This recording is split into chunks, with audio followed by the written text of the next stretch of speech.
video review of the Amcrest ProHD 1080p pan tilt HD Wi-Fi camera. I've been using it for about a week. I really like it. I'm going to tell you why in a second. First though, I want to talk about the packaging. Now, I don't really care what's written on here. You can read it online. When you get it out, you get an owner's manual. This it's just pictures and text. But what I want to talk about is it's a very sturdy piece of packaging. I like that because it shows the company cares enough to make sure the product arrives to you intact. If your delivery person tends to throw packages, this is going to be fine. It's a very solid box. The camera is tucked in very nicely into it with fitted places for it to go, so it doesn't move at all when it's in transit. So it's going to arrive to you in one piece.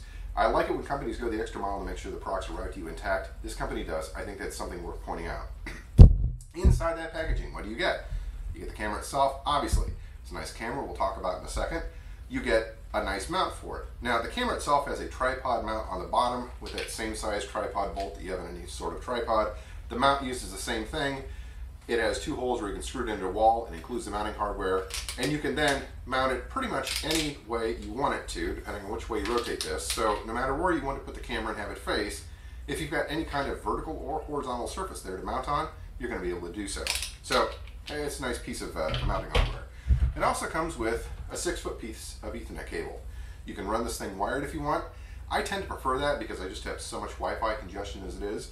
And it's nice to know that you can, although really this is about 6 feet of Ethernet. It'll get you started to make sure you're set up. But no matter where you're going to put it, odds are very good you're going to want more than 6 feet of cable, and you're probably going to want something that's a little bit more attractive than this ugly gray with printing all over it. You can get that for probably about $4 on Amazon. So really use this to set it up. I wouldn't count on it to really last you beyond that initial setup phase. Let's look at the camera itself. It's actually a really nice piece of hardware. It doesn't have too much on it. It's got Amcrest here, but it's not like it's got all kinds of markings on it, all kinds of chrome or whatever. It's fairly inobtrusive. In the back, this is where the power adapter goes. Comes with a 10-foot cable, which means this has to be within 10 feet of an outlet. The wall wart on it is not really big at all. It uses up pretty much one power spot, so it's not going to interfere with other things you want to plug into an outlet. That's good to know. But it does have to be within about 10 feet or you're not going to be able to get power to it. It's the type of plug that it's not micro USB or something. You're not going to find a replacement cable for this, so keep it within 10 feet. You've got audio in and out in case you want to run this to speakers or run a microphone into it for additional pickups. I don't think you need to. The mic on it is fine, the speaker on it is fine, but if you want to, you can. You've got security connections if you have any other sort of devices or sensors that you want to trigger this, it will work with it. And you've got your Ethernet port where your Ethernet cable goes, if you want to wire it. However, for the purposes of our review here, we don't need to wire it. It works fine in an unwired way. Now, what I've done is I've installed the app on an Amazon Fire Phone. As you can see, I'm easily, well, I don't know if you can see, but you should be able to see that the camera is moving around here. And as you may also be able to see, it's pretty responsive. As I move things, it tracks pretty much with my fingers. So the nice thing is I can just do little tweaks if I want to have it move just a little bit. So I've had no problem whatsoever getting the camera to point at what I want it to point at. You can spread your fingers to zoom out, or rather to zoom in, squeeze them to zoom out, just like you would on most apps. It's very intuitive. So basically this is the Amcrest Lite app, which is free. They have a pro version that's $5. As far as I can tell, looking at the listing, I don't know what you get for that $5. Just use the free one. It works fine for me. Not only does it work fine, but having gone through the setup, which only takes a minute, it's very quick. You basically do a setup and then point at the little code on the bottom of the camera. You're done. They make you change the password, which is good for security. And then this works anywhere. I was, I think, literally 40 miles away over LTE and was able to look at things in the house and move the camera around. So that's absolutely fantastic. Oh, one other thing I didn't point out.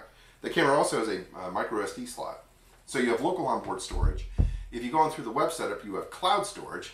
And between those two, you can record whatever you want to. You've got plenty of storage on a micro SD card. You can buy them 64 gigabyte ones or under $30 all the time, sometimes well under $30.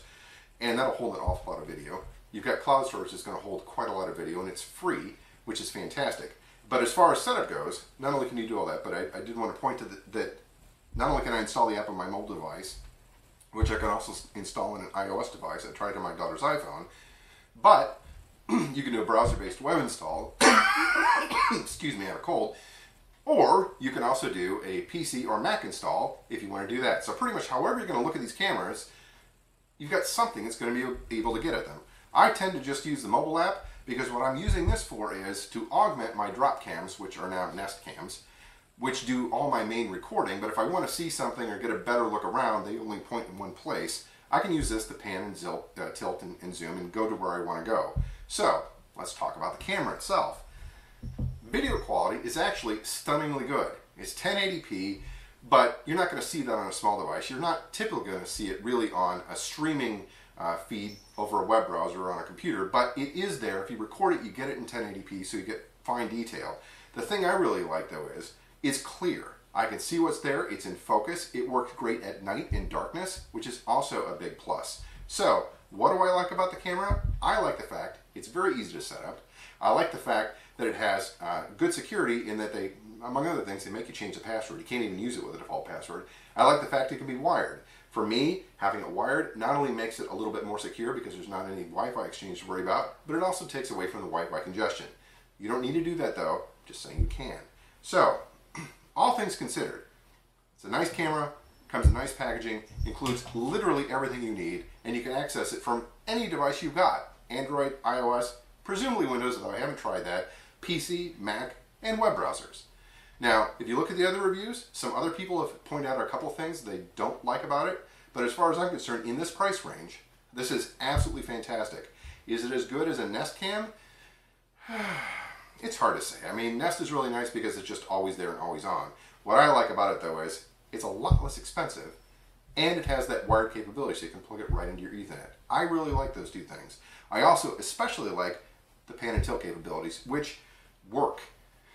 And although their free software is maybe not the most easiest thing to use, every time I go in I have to pick the one camera I've got out of the 4 they show, and I have to go into it and then look at it. It takes maybe 10 seconds. And then I can get right to what the feed is. I can look at my pets. I can do whatever I want to do during the day. No problems. One last thing. I want to point out actually 2 things. First, I don't know if you could hear it or not. When this moves, it's very quiet. You probably didn't hear it, but if you can, it's just a little hum. So it's not a loud noise when it moves. Second, it does have a speaker and a mic on it. Just to, if I talk, you can hear there isn't much lag. And, I'm going to turn that off, I can also talk into it. Now, on anything, Nest Cam, Drop Cam, any of those things, you're going to have some lag. And if you notice there, the lag was maybe a second of that, both from the speaker and to the speaker. So this is actually a really nice thing to enable you to have a conversation remotely. I tried it when I was many miles away. I got the same lag, which means, as far as these things go, almost none. You can have a conversation with it. I can't even do that with my Nest Cams. The lag on those is a little too excessive. So, all in all, very nice camera. Highly recommended in this price range. I've been using it for a week. I tried it daytime, nighttime, moving it around remotely in the house.